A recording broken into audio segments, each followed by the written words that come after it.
ती सहन करते. ती सगळ्यांची काळजी घेते. प्रत्येकाचं मन समजून घेते. स्वतःच्या वेदना लपवते, पण कुणाच्या चेहऱ्यावरचा राग ती सहन करू शकत नाही. ती थकली तरी हसते, जखमी झाली तरी उभी राहते.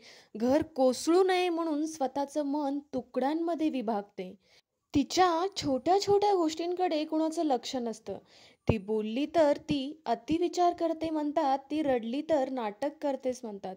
पण एक दिवस येतो जेव्हा तिच्या आतल्या शांततेचं रणांगण बनतं.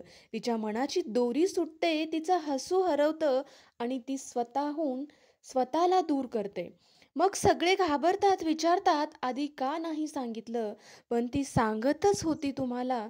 दररोज रडून, ओरडून, शांत राहूनही सांगतच होती. ती वेडी होत नाही, ती तुटत जाते, ती बंड करत नाही, ती आतून संपत जाते. म्हणून ती अजून बोलते तोपर्यंत ऐका तिला, ती अजून हसते तोपर्यंत जपा तिला.